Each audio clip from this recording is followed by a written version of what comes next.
Hey everyone, welcome back to my channel Gauri Achar.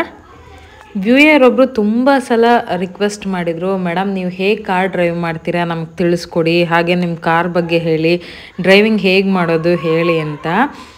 ನಾನೇನು driving expert ಅಲ್ಲ, ನಂದು car ಬಂದು ಆಟೋಮ್ಯಾಟಿಕ್ ಕಾರ್. ಇದು ತುಂಬಾ ಸಿಂಪಲ್ ಆಗಿದೆ ಓಡಿಸೋದಕ್ಕೆ, ಹಾಗಾಗಿ ನಾನು ಇದನ್ನು ಬೇಗ ಈಸಿಯಾಗಿ ಕಲಿತೆ ಮತ್ತು ಓಡಿಸ್ತಾ ಇದ್ದೀನಿ. ನನ್ನ ಕಾರ್ ಬಂದು MG ಕಾಮೆಟ್. It's 4 seater. ಇದಕ್ಕೆ 4 ಸೀಟರ್ಗೂ ಏನು 2 ಕಾಮನ್ ಡೋರ್ಸ್ ಇದೆ. ಹಾಗೆಯೇ ಸೀಟ್ ಅಡ್ಜಸ್ಟಬಲ್, ಅಂದರೆ ಅದನ್ನು ಮುಂದೆ ಬೆಂಡ್ ಮಾಡಿ ಹಿಂದೆ ಹೋಗಿ ಕೂತ್ಕೊಳ್ಳೋರು ಕೂತ್ಕೊಳ್ಬೇಕು. ಹಾಗೆಯೇ 4 ಜನ ಕಂಪಲ್ಸರಿ ಸೀಟ್ ಬೆಲ್ಟ್ನ ವೇರ್ ಮಾಡಲೇಬೇಕು. ಹೀಗೆ ನನ್ನ ಕಾರ್ ಇರೋ ಅಂಥದ್ದು.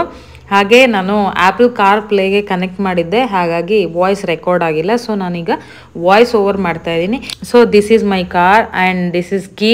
ಇಲ್ಲಿ ಓಪನ್ ಕ್ಲೋಸ್ ಆ್ಯಂಡ್ ಇದು ಚಾರ್ಜ್ ಆಗೋವಾಗ ಹೀಗೆ ಬಟನ್ ಪ್ರೆಸ್ ಮಾಡಿದ್ರೆ ಕೀ ಓಪನ್ ಆಗುತ್ತೆ. ಎಸ್, ನಾನೀಗ ಓಪನ್ ಡೋರ್ ಪ್ರೆಸ್ ಮಾಡಿದ್ದೀನಿ. ಈಗ ಹೋಗೋಣ ಒಳಗಡೆ. ವಿಹಾನ್ ಮಲಗಿದ್ದಾನೆ. ನಾವು ಹಾಗೆ ಆನ್ ದ ವೇ ಇದ್ವಿ, ಅವನಿಗೆ ನಿದ್ದೆ ಬಂದುಬಿಡ್ತು. ಎಸ್, ಹೀಗೆ ಟರ್ನ್ ಮಾಡಿದ್ರೆ ಕಾರು ಆನ್ ಆಗುತ್ತೆ. ಬ್ರೇಕ್ ಪೆಡಲ್ ಮೇಲೆ ಕಾಲು ಇಟ್ಬಿಟ್ಟು ಡ್ರೈವಿಂಗ್ ಮೋಡ್ಗೆ ಸ್ವಿಚ್ ಆನ್ ಆದರೆ ಮೆಲ್ಲಗೆ ಬ್ರೇಕಿಂದ ಕಾಲು ತೆಗೆದ್ರೆ ಕಾರು ಮೂವ್ ಆಗ್ತಾ ಹೋಗುತ್ತೆ. ನಿಮಗೆ ಈಗ ಕಾಣಿಸ್ತಾ ಇದೆ ಇಲ್ಲಿರುವಂಥದ್ದು ಬ್ರೇಕ್ ಆ್ಯಂಡ್ ಆಕ್ಸಲರೇಟರ್ ಎರಡನೇ. ಹಾಗೆ ನಿಮ್ಗೆ ತುಂಬ ಮರಳು ಕಾಣ್ತಾ ಇದೆ, ಬಿಕಾಸ್ ನಮ್ಮ ಸ್ಕೂಲ್ ಹತ್ರ ಒಂದು ಬಿಲ್ಡಿಂಗ್ ಕನ್ಸ್ಟ್ರಕ್ಷನ್ ಆಗ್ತಾಯಿದೆ. ಅಲ್ಲಿಂದ ನಡ್ಕೊಂಡು ಒಂದು ಕಾರ್ ಹತ್ತುವಾಗ ತುಂಬ ಮರಳು ಬಂದುಬಿಡುತ್ತೆ, ಹಾಗಾಗಿ ಕ್ಲೀನ್ ಇಲ್ಲ. ಎಸ್ ನೋಡಿ, ಇದು ಬ್ರೇಕು, ಹಾಗೆ ಅದು ಆಕ್ಸಲರೇಟರು. ಸ್ಪೀಡ್ ಹೆಚ್ಚಾಗಿ ಬೇಕು ಅಂದಾಗ ಆಕ್ಸಲರೇಟರ್ ಪ್ರೆಸ್ ಮಾಡಬೇಕು. ಹಾಗೆ ನೋ ಲೆಫ್ಟ್ ಲೆಗ್ನ ಯೂಸ್ ಮಾಡೋ ಹಾಗೆ ಇಲ್ಲ, ಓನ್ಲಿ ರೈಟ್ ಲೆಗ್. ನೀವು ಎರಡೂ ಲೆಗ್ಗನ್ನು ಯೂಸ್ ಮಾಡಿದ್ರೆ ಕನ್ಫ್ಯೂಸ್ ಆಗಿಬಿಡ್ತೀರಾ. ಸೊ ಒಂದೇ ಲೆಗ್ಗನ್ನು ಯೂಸ್ ಮಾಡಬೇಕು. ಸ್ಪೀಡ್ ಆಕ್ಸಲರೇಟರ್ ಮೇಲೆ ಪ್ರೆಸ್ ಮಾಡಿದಾಗ ಸ್ಪೀಡ್ ಜಾಸ್ತಿ ಆಗುತ್ತೆ. ವೆನ್ ಇಟ್ ನೆಸಸರಿ ನೀವು ಬ್ರೇಕನ್ನು ಅಪ್ಲೈ ಮಾಡಬೇಕು, ನಿಧಾನವಾಗಿ ಪ್ರೆಸ್ ಮಾಡಬೇಕು. ಎಸ್, ಇಲ್ಲಿ ಈ ಕಡೆ ಬಂದರೆ ಇದು ನಾಬು. ಇಲ್ಲಿ 4 ಮೋಡ್ಸ್ ಇರುತ್ತೆ, ರಿವರ್ಸು, ನ್ಯೂಟ್ರಲ್ಲು, ಡ್ರೈವಿಂಗ್. ಹಾಗೆ ಚಾರ್ಜ್ ಹಾಕೋವಾಗ ಇದು ಆನ್ ಆಗುತ್ತೆ ಕಾರಲ್ಲಿ. ಸೊ ಸುಲಭವಾಗಿ ನೀವು ಟರ್ನ್ ಮಾಡಿದ್ರೆ ಆಗೋಗುತ್ತೆ. ಇದು ಹ್ಯಾಂಡ್ ಬ್ರೇಕು.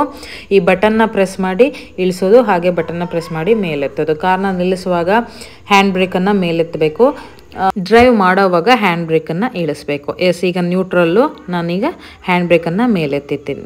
ಹಾಗೆ ಡ್ರೈವ್ ಮಾಡಬೇಕು ಅಂದರೆ ಡ್ರೈವ್ಗೆ ಟರ್ನ್ ಮಾಡಿ ಹ್ಯಾಂಡ್ ಬ್ರೇಕನ್ನು ಇಳಿಸಿ ನಿಧಾನವಾಗಿ ಬ್ರೇಕಿಂದ ಕಾಲನ್ನು ಎತ್ತಿದಾಗ ಏನಾಗುತ್ತೆ, ಕಾರು ಹೀಗೆ ಮೂವ್ ಆಗ್ತಾ ಹೋಗುತ್ತೆ. ನೀವಿಲ್ಲಿ ಗಮನಿಸ್ತಾ ಇದ್ದೀರಾ. So it's very simple. ಇದಿಷ್ಟೇ ಕಾರನ್ನು ಓಡಿಸೋದು. ಆದರೆ ನಾನು ಹೇಳ್ತಿರೋ ಅಷ್ಟು ಸುಲಭ ಅಲ್ಲ. ನಾವು ಈಗ ಸ್ಕೂಟಿ ಓಡಿಸುವಾಗ ಏನಾಗುತ್ತೆ, ಹ್ಯಾಂಡಲ್ಲು ಜಸ್ಟ್ 180 ಡಿಗ್ರಿನಲ್ಲಿ ಇರುತ್ತೆ ಅಷ್ಟೇ. ಆದರೆ ಇಲ್ಲಿ ಹಾಗಾಗಲ್ಲ, 360 ಡಿಗ್ರಿ ಇರುತ್ತೆ. ಸೊ ನಾವು ಬ್ಯಾಲೆನ್ಸನ್ನು ಕಲಿಬೇಕಾಗತ್ತೆ. ಇಲ್ಲಿ ನೋಡ್ತಾ ಇದ್ದೀರಾ, ಇದು 4 ಸೀಟರ್ ಕಾರ್. ಇಲ್ಲಿ 2 ಸಿಂಗಲ್ ಡೋರ್ಗಳಷ್ಟೇ. ಕಾಮನ್ ಆಗಿ 4 ಸೀಟರ್ಗೆ 2 ಸಿಂಗಲ್ ಡೋರ್ ಇರುತ್ತೆ. ಇದು window open and close buttons. ಹಾಗೆ ಇದು ಡೋರ್ ಲಾಕ್. ಕೀ ಆನ್ ಮಾಡಿದ ತಕ್ಷಣ ಅದು ಕ್ಲೋಸ್ ಆಗುತ್ತೆ, ಆಫ್ ಮಾಡಿದ ತಕ್ಷಣ ಓಪನ್ ಆಗುತ್ತೆ. ಇಳಿದು ಹೋಗುವಾಗ ಅದು ಆಟೋಮೆಟಿಕಲಿ ಆಫ್ ಆ್ಯಂಡ್ ಆನ್ ಆಗ್ತಾ ಹೋಗುತ್ತೆ, ವರ್ಕ್ ಆಗ್ತಾ ಹೋಗುತ್ತೆ ಅದು ಆಟೋಮೆಟಿಕಲಿ. ಮತ್ತು ಏರ್ ಬ್ಯಾಗ್ಸ್ ಇರುತ್ತೆ 2. ಈ ಕಡೆ ರೈಟ್ ಮಿರರ್. ನೀವು ಎಲ್ಲ ಮಿರರ್ಗಳನ್ನ ಗಮನಿಸ್ಕೊಂಡು ಹೋಗಬೇಕಾಗತ್ತೆ. Front mirror, left mirror, right mirror, ಹೀಗೆ. ಇಲ್ಲಿ ಕೇವಲ 2 ಮೋಡ್ಸ್ ಇದೆ ನನ್ನರಲ್ಲಿ, eco mode and sport mode. ಈ ರೀತಿ ಸ್ಪೋರ್ಟ್ಸ್ ಮೋಡ್ ತಗೊಂಡಾಗ ನೀವು ಸ್ವಲ್ಪ ಫಾಸ್ಟಾಗಿ ರನ್ ಮಾಡಬಹುದು. ಹಾಗೆ ಎಕೋ ಮೋಡಲ್ಲಿ ಏನಾಗುತ್ತೆ, ಆಕ್ಸಲರೇಟರಿಂದ ಕಾಲನ್ನು ತೆಗೆದಾಗ ರೀಚಾರ್ಜ್ ಆಗುತ್ತೆ. ನೀವೊಂದಲ್ಲಿ ರೀಸೈಕಲ್ ಸಿಂಬಲನ್ನು ಗಮನಿಸಬಹುದು, ಗ್ರೀನ್ ಕಲರ್ ನೋಡಿ ಅಲ್ಲಿ ಕಾಣ್ತಾ ಇದೆ. ಹಾಗೆ ಗ್ರಾಫು ಅಪ್ ಆ್ಯಂಡ್ ಡೌನ್ ಆಗ್ತಾ ಇದೆ. ಅಪ್ ಅಂದರೆ ಈಗ ಆಕ್ಸಲರೇಟರ್ನ ಪ್ರೆಸ್ ಮಾಡಿದಾಗ ಗ್ರಾಫು ಅಪ್ ಆಗ್ತಾ ಹೋಗುತ್ತೆ. ಹಾಗೆ ಆಕ್ಸಲರೇಟರಿಂದ ಕಾಲನ್ನು ತೆಗೆದ್ರೆ ಅದು ರೀಚಾರ್ಜ್ ಆಗ್ತಾ ಹೋಗುತ್ತೆ. ನನ್ನ ಕಾರು ಒಂದು ಸಿಂಗಲ್ ಚಾರ್ಜ್ಗೆ 200 ಕಿಲೋಮೀಟರ್ ಕೊಡುತ್ತೆ. ಇದೇ ರೀತಿ ಹೈವೇನಲ್ಲಿ ಎಲ್ಲ ಓಡಿಸುವಾಗ ಅದು ಆಕ್ಸಲರೇಟರಿಂದ ಕಾಲನ್ನು ತೆಗೆದ್ರೆ ಅಪ್ ಟು 30 ಕಿಲೋಮೀಟರ್ವರೆಗೆ ಇದು ರೀಚಾರ್ಜ್ ಆಗುತ್ತೆ. ಎಮರ್ಜೆನ್ಸಿ ಟೈಮಲ್ಲಿ ಈ ರೀತಿಯಾಗಿ ವರ್ಕ್ ಆಗುತ್ತೆ. ಇದು ದ ಬೆಸ್ಟ್ ಕಾರ್ ಅಂತಲೇ ಹೇಳ್ಬೋದು. ಅದರಲ್ಲೂ ಲೇಡೀಸ್ಗೆ, ನನ್ನ ಮಗನನ್ನು ನಾನು ಆರಾಮವಾಗಿ ಕೂರಿಸ್ಕೊಂಡು ಕರ್ಕೊಂಡು ಹೋಗೋದಕ್ಕೆ, ಸ್ಕೂಲ್ಗೆ ಪಿಕಪ್ ಆ್ಯಂಡ್ ಡ್ರಾಪ್ ಮಾಡೋದಕ್ಕೆ ತುಂಬಾ ಚೆನ್ನಾಗಿದೆ. And for daily use it's very apt ಅಂತಲೇ ಹೇಳಬಹುದು. ನೋಡಿದ್ರಲ್ಲ, ಇದಾಗಿತ್ತು ನನ್ನ ಕಾರ್ ಡ್ರೈವಿಂಗ್ನ ಒಂದು ವ್ಲಾಗ್. ನಾನು ಕಾರ್ ಡ್ರೈವಿಂಗಲ್ಲಿ ಎಕ್ಸ್ಪರ್ಟ್ ಅಲ್ಲ, ನನಗೆ ಎಷ್ಟು ತಿಳಿದಿದೆ ಅದನ್ನು ನಿಮಗೆ ಹೇಳಿದೆ.